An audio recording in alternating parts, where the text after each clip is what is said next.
কলকাতার কলেজ স্কোয়ারে 16, 17 এবং 18 তারিখে ধর্না কর্মসূচির আয়োজন করেছি।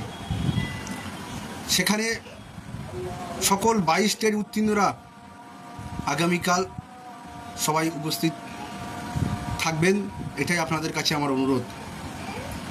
আজকে যেমন এসএসসি চাকরিহারারা বিকাশ ভবনে অভিযান করেছিল, তাদের জমায়েতটা আপনারা নিশ্চয়ই দেখেছেন বিভিন্ন মিডিয়া মারফত। আমাদেরও ঠিক তেমনই জমায়েত চাই। সেই রকম জমায়েত হলে আমরা যে কোনো কর্মসূচি করতে পারবো, যে কোনো অফিস, যে কোনো সরকারি দপ্তর আমরা অবরুদ্ধ করতে পারবো। কিন্তু দুঃখের বিষয়, আমাদের বেশিরভাগ জন বাড়িতে বসে শুধু স্বার্থপরের মতো তাকিয়ে আছে, কবে ইন্টারভিউ আসবে, তখন তারা এসে চুপি চুপি ইন্টারভিউ দিতে আসবে। যাই হোক, আমরা 2022 সালে 11 ডিসেম্বর পরীক্ষা দিয়েছিলাম এবং 2023 সালে 10ই ফেব্রুয়ারি আমাদের রেজাল্ট প্রকাশ হয়। তারপর থেকে আমরা লাগাতার ধর্না মিছিল, বিভিন্ন সরকারি দপ্তর, বিকাশ ভবন, কখনো এপিসি ভবন, কখনো কালীঘাট, বিভিন্ন জায়গায় আমরা আমাদের দাবি জমা দিয়েছি। আমরা কুণাল ঘোষের বাড়ির সামনে ধর্না করেছিলাম, আমরা এপিসির সামনে অবস্থান বিক্ষোভে বসেছিলাম, কিন্তু একদিনে কোনো কিছু হয় না, এটা বুঝতে হবে। বিন্দু বিন্দু মিলিয়ে সিন্ধু হয়।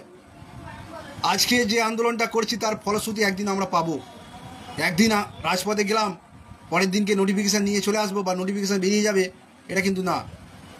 প্রতিটা আন্দোলনের তাৎপর্য থাকে, প্রতিটা আন্দোলনের গুরুত্ব থাকে। তাই আসুন, কালকে আসুন।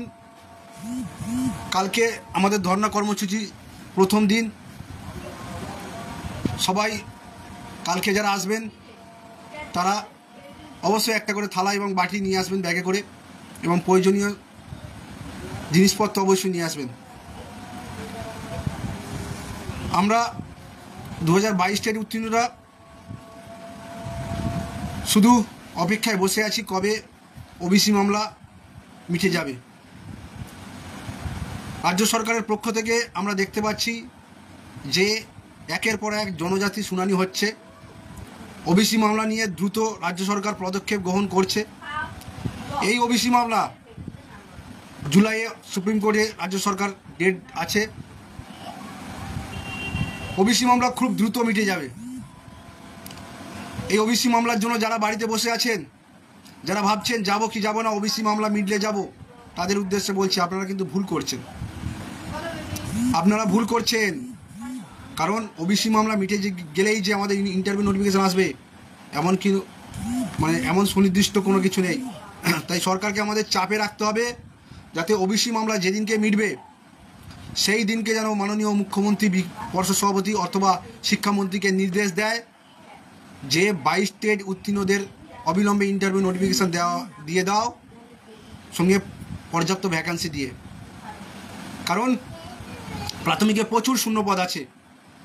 আমরা যখন মাননীয় পর্ষদ সভাপতি গৌতম বাবুর সঙ্গে দেখা করেছিলাম, উনি বলেছিলেন প্রাথমিকে 50,000 শূন্যপদ আছে, আমাকে যদি সরকার এই মুহূর্তে নিয়োগ করতে দেয় আমি নিয়োগ করতে পারবো। এবং আমরা লোকসভা ভোটের প্রচারে দেখেছিলাম আমাদের সম্মানীয় মুখ্যমন্ত্রী বিভিন্ন লোকসভা প্রচারে গিয়ে বলেছিলেন প্রাথমিকে 1 লক্ষ শূন্যপদ আছে। তাই আমাদের যে 50,000 শূন্যপদের দাবি, সেটা একদম ন্যায্য দাবি। এছাড়াও 2022 সালে প্রাথমিক টেট উত্তীর্ণদের সকলের ব্রেকআপ ক্যাটাগরি ওয়াইজ কে কত পেয়েছে, কোন ক্যাটাগরিতে পেয়েছে, সে এসসি না ওবিসি, সে বিএড না DLEd, total category wise PDF প্রকাশ করতে হবে যাতে স্বচ্ছতা পরবর্তী ক্ষেত্রে বজায় থাকে। এই দুটো দাবি আমাদের প্রধান। এই দাবি নিয়ে আমরা 16, 17, 18 তারিখে কলকাতার বিদ্যার পীঠস্থান কলেজ স্কোয়ারে আমরা থাকছি। আশা করব সকল 22 উত্তীর্ণরা আসবে। নিজেদের লড়াইটা নিজেরা লড়ুন, নিজের দাবিটা নিজে নিয়ে আসুন, নিজের কণ্ঠস্বর দিয়ে নিজের দাবিটা তুলুন, কারণ চাকরিটা আপনার দরকার। যখন চাকরিটা আপনি পাবেন তখন আপনার ভবিষ্যৎ সুনিশ্চিত হবে, আপনার পরিবারের পাশে আপনি দাঁড়াতে পারবেন, সমাজে মাথা উঁচু করে সৎ পথে রোজগার করে পরিবারকে দুবেলা দুমুঠো অন্ন জোগাতে পারবেন। আপনাকে ডিএলএড করাবার জন্য আপনার বাবা, আপনার পরিবার শেষ সম্বলটুকু হয়তো বিক্রি করেছিল, জমি জায়গা বিক্রি করে ডিএলএড করিয়েছিল।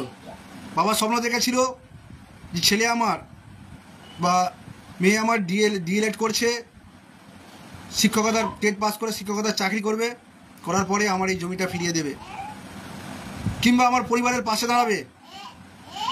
আপনার বাবার হয়তো অসুস্থ, আপনি কোনো রকম প্রাইভেট টিউশনি করেন কিংবা একটা প্রাইভেট ফার্মে কাজ করেন, যা আয় করেন তাতে আপনার বাবা মার ওষুধ কিনতে পারেন না। এতদিনে যদি আমাদের সঠিক পর্যায়ে যদি সঠিক নিয়ম মেনে রাজ্য সরকার যদি ইতিবাচক পদক্ষেপ গ্রহণ করত, আজ আমাদের এই রাস্তায় নামতে হতো না। আমরা বাধ্য হয়ে রাস্তায় নামছি, আমরা বাধ্য হচ্ছি রাস্তায় বারংবার নামতে। কেউ সুখ সম্বন্ধে ইচ্ছাকৃতভাবে রাস্তায় নামে না। তাই লড়াইটা যদি থাকে বুকের মধ্যে, যদি শিক্ষকতার স্বপ্ন থাকে, যদি মনে হয় যে জীবনের সৎপথে বাঁচবো, যদি মনে হয় নিজের স্বপ্নটা পূরণ করবে, যে তিল তিল করে বুকের মধ্যে গড়ে রেখেছি, অনেক কষ্ট করে প্রাথমিকে টেট পাস করেছি, একটাই স্বপ্ন ছিল যে শিক্ষকতা করব, ছোটো ছোটো বাচ্চাদের স্কুলে গিয়ে পড়াবো, তাদের শিক্ষাদান করব। সেই স্বপ্ন যদি মনের মধ্যে থাকে তাহলে অবশ্যই আসবেন। আর যারা শীত ঘুমে আচ্ছন্ন হয়ে আছেন, যাদের শীত ঘুম ভাঙেনি, আমার মনে হয় না তাদের কখনো শীত ঘুম ভাঙবে। তারা হচ্ছে স্বার্থপর, পরিষ্কার কথায় বলছি, তারা স্বার্থপর, তারা পুরোপুরি স্বার্থপর। তারা চাতক পাখির মতো চেয়ে আছে যে কবে যারা আন্দোলনে যায়, যারা রাস্তায় নেমে প্রতিবাদ করে, তারা প্রতিবাদ করে কবে ইন্টারভিউ নোটিফিকেশান আনবে। আর এই সমস্ত স্বার্থপর হবু শিক্ষকরা ওই দিনকে ইন্টারভিউ দিতে চলে যাবে, লজ্জা নেই তাদের। বারংবার বলা হয় যে আপনারা আসুন আন্দোলনে। আজ যদি আপনারা 52,000 পাস করে আছেন, কম করে যদি 5,000 রাস্তায় নামতেন, আজ আমরা যে কোনো অফিস, যে কোনো এপিসি ভবন, বিকাশ ভবন, যে কোনো জায়গায় আমরা অবরুদ্ধ করতে পারতাম।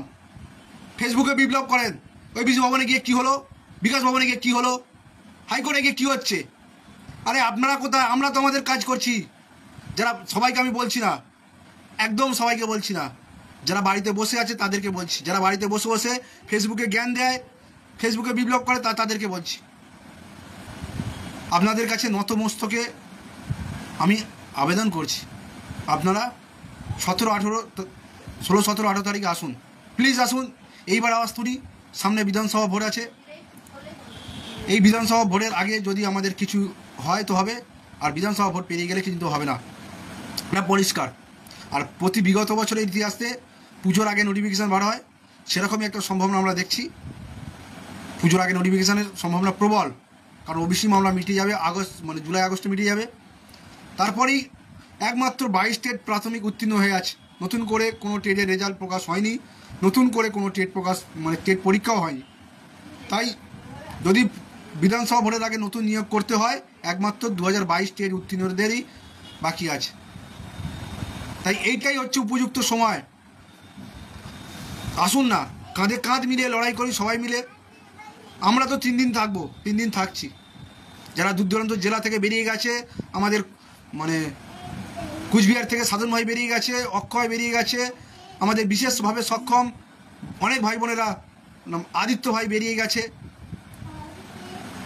আপনারা দেখতে পাচ্ছেন বিদেশদা মোহিত পার্থই কদিন আগে হাইকোর্টে গিয়েছিল। অনেক নতুন নতুন গ্রুপ হয়েছে, তারা আগে ছিল বিএড, এখন যখন 22 সালে পরীক্ষা হয় তখন তারা বিএড ছিল, বর্তমানে ডিএলএড করেছে 23-25 সেশনে, 22-24 সেশনে।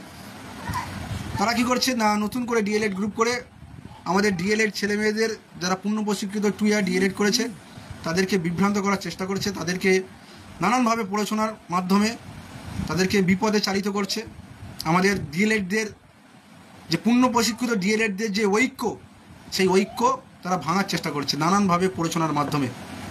কারণ আমরা বিএডদের আটকে দিয়েছি সুপ্রিম কোর্টে, আমরা বিএডদের যাতে না, যারা ডিএলএড করে এসেছে তাদেরকে আটকাবার জন্য আমরা নানান ধরনের পন্থা অবলম্বন অলরেডি করে রেখে দিয়েছি, সঠিক সময় এলে বুঝতে পারবেন। তাই তারা কি করছে, আইনিভাবে না পেরে আমাদের ঐক্যবদ্ধতা ভাঙার চেষ্টা করছে। এই ফাঁদে দয়া করে কেউ পা দেবেন না। আপনারা এতদিন পাশে ছিলেন, একদিনে আন্দোলন করে কিছু হয় না। তাই সকলকে বলবো, আপনারা আসুন, নিজের জন্য আসুন, নিজের পরিবারের জন্য আসুন, নিজের স্বপ্নের জন্য আসুন। আর বেশি কিছু বলছি না, দেখা হবে, কালকেই দেখা হচ্ছে। অনেকে দূর দূরান্ত থেকে বেরিয়ে গেছে। তাই আমরা যারা ঘরের কাছে জেলা আছে, উত্তর 24 পরগনা, দক্ষিণ 24 পরগনা, হুগলি, হাওড়া, এই সমস্ত জেলাগুলো যাতে ব্যাপক সংখ্যক আসে, অন্তত ন্যূনতম 5000 যাতে আমরা যতটা বেশি হয় আমরা যাতে জমায়েত করতে পারি, সরকারের দৃষ্টি আকর্ষণ করতে পারি, সেটাই আমরা চেষ্টা করব। আমরা আমাদের কাজটা করে যাব, বাকিটা সম্পূর্ণটা আপনাদের উপর নির্ভর করছে যে আপনারা কতটা জমায়েত করতে পারছেন, কতটা স্বতঃস্ফূর্তভাবে এগিয়ে আসতে পারছেন। লড়াই করে যেতে হবে। বাড়িতে বসে থেকে তো কোনো লাভ নেই না। বাড়িতে বসে থেকে আপনি কী করবেন? আপনি দিন দিন হতাশাগ্রস্ত হয়ে যাবেন। রাস্তায় নামুন, মনোবল বাড়বে, মনের মধ্যে শক্তি সঞ্চয় হবে, 5টা বিভিন্ন বন্ধুদের সঙ্গে পরিচয় হবে, সুখ দুঃখের কথা হবে, আর এরই মাধ্যমে আন্দোলন হবে, এরই মাধ্যমে সরকারের কাছে আমাদের দাবিগুলো পৌঁছে যাবে। আমার লাইভের মধ্যে যদি কাউকে ছোটো বড়ো কারোর মনে দুঃখ দিয়ে থাকি, আমাকে ক্ষমা করবে। কারণ বারংবার দেখছি যে যারাই রাজপথে আসে তারাই আসছে, যারাই আন্দোলন করে তারাই করছে। এটা খুব খারাপ লাগে যে কিছুজন, আমরা যদি 52,000 পাস করে আছি, তার মধ্যে 35,000-এর বেশি ডিএলএড আছি আমরা, তার মধ্যে ন্যূনতম যদি 5,000 আসতো, আজ আমরা বিকাশ ভবনে বা শিক্ষা দপ্তর পুরো অবরুদ্ধ করে রাখতাম। আমরা আন্দোলন করতে যাই, দেখি যে আমাদের থেকে পুলিশ বেশি থাকে। এক একজনকার পিছনে 3-4 জন পুলিশ চ্যাং তোলা করে টেনে হিজড়ে তুলে নিয়ে যায়। সেখানে আর কিছু বলার থাকে না। আমরা যদি বেশি সংখ্যক থাকি, পুলিশ প্রশাসন ভয় পাবে, আমাদের তুলতে গেলে 10 বার ভাববে। সেই রকম আমরা থাকি না, তাই পুলিশ প্রশাসন জোর করে তুলে দেয় সকলে। আর আপনি আসুন, আপনার পাশে যারা আছে, যারা টেট পাস করে আছে, তাদেরকে বোঝান যে আর কত দেরি, আর কবে তাদের ঘুম ভাঙবে, তাদেরকে বোঝান, দায়িত্ব সহকারে নিয়ে আসুন। সকলের সঙ্গে কালকে দেখা হচ্ছে। ভালো থাকবেন, সুস্থ থাকবেন, আর নেগেটিভ কথায় কান দেবেন না। পজিটিভ চিন্তাভাবনা করুন, সবসময় পজিটিভ থাকুন। পজিটিভ থাকবেন, দেখবেন মনে শান্তি থাকবে। মনের শান্তিটা সবচেয়ে বড় জিনিস। সকলে ভালো থাকবেন, সুস্থ থাকবেন, দেখা হবে কালকে।